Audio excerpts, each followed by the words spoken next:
অবৈধ অমুক পাইলো, অবৈধ অমুকের টাকা পাইলে ওটাকে নিয়ে আপনি খুব কনসার্ন। আপনি এই হকারের অবৈধ টাকা নিয়ে কনসার্ন না, এটা একটা অবৈধ ইনকাম, অবৈধ আয়। তা আমাদের বাংলাদেশে তার মানে সবচেয়ে সহজ কথা হচ্ছে আমরা অবৈধ পথে ইনকাম করতে পারি খুব সহজে।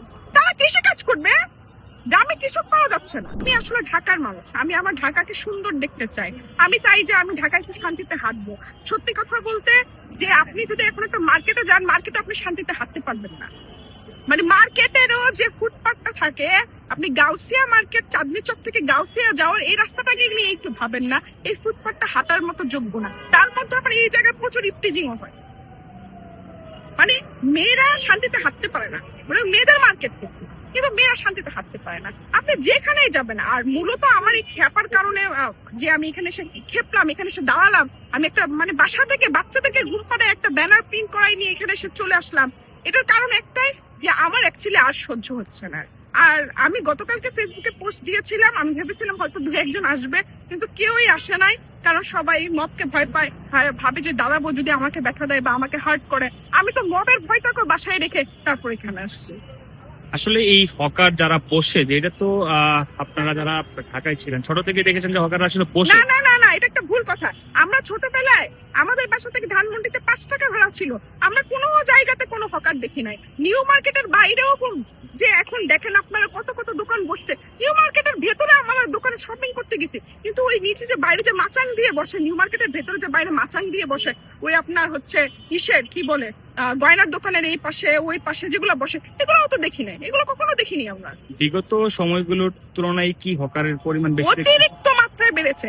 এখন এমন অবস্থা যে রাস্তা চলাচলের মতো অবস্থা না, রাস্তায় চলা যায় না, এমন মানে এত বিশ্রী অবস্থা রাস্তায় চলাচলে। আপনি নিউ মার্কেট, গাউসিয়া মার্কেট, এই মুহচক মার্কেট এগুলো বাদ দেন না, আপনি কিছুদিন আগে বসুন্ধরা সিটির বাইরে কি হকার দেখেছেন কিনা দেখেন তো ভেবে। এখন তো বসুন্ধরা সিটির বাইরে ওই সাইডে হচ্ছে আপনার ভাজা পড়ার দোকানে ভর।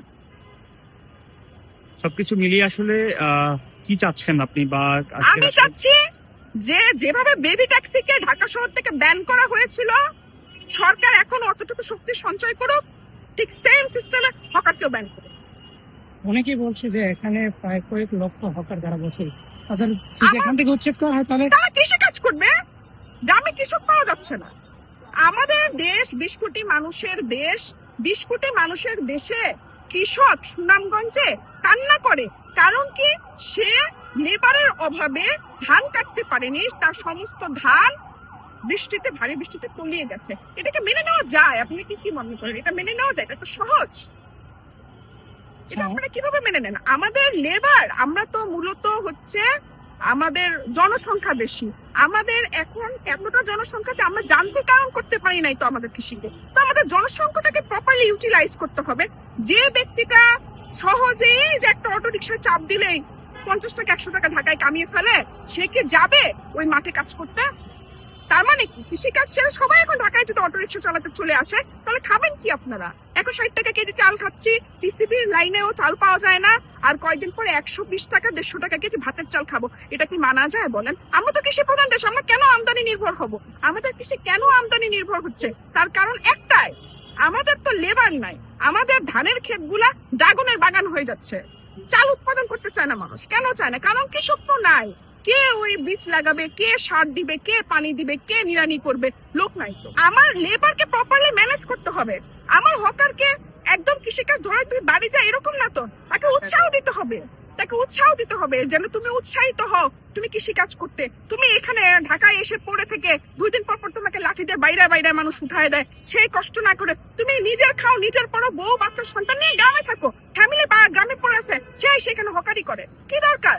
বউ বাচ্চা নিয়ে বাড়িতে থাকো, কৃষিকাজ করো, তোমার পরিবার সুন্দর হবে, সুখী পরিবার হবে, আমার ঢাকার রাস্তাও সুন্দর হবে, আমাদের একটা স্বাচ্ছন্দ্যময় জীবনযাপন করবো, সেও একটা সুন্দর জীবনযাপন করবে।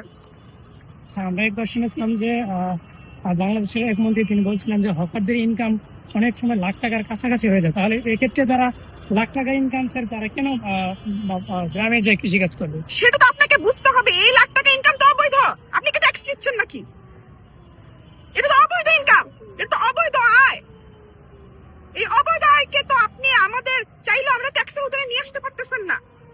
তাহলে আপনি কেন আপনি হচ্ছে ওই কি বলে অবৈধ আয় পাইলে, অবৈধ অমুক পাইলে, অবৈধ অমুকের টাকা পাইলে ওটাকে নিয়ে আপনি খুব কনসার্ন। আপনি এই হকারের অবৈধ টাকা নিয়ে কনসার্ন না। আপনি শিক্ষক, 3 লক্ষ টাকা ইনকাম করছে ওই করে টিউশনি করায়, তার পেছনে লেগে আছেন। আপনি হকার, কোনো ট্যাক্স না দিয়ে, লাইসেন্স না দিয়ে, কোনো কাগজপত্র ছাড়া, সে কোনো না দিয়ে সে লাখ টাকা ইনকাম করে নিয়ে যাচ্ছে, আপনাকে তো ট্যাক্স দিচ্ছে না, কর দিচ্ছে না। এটা কিভাবে হয় বলেন?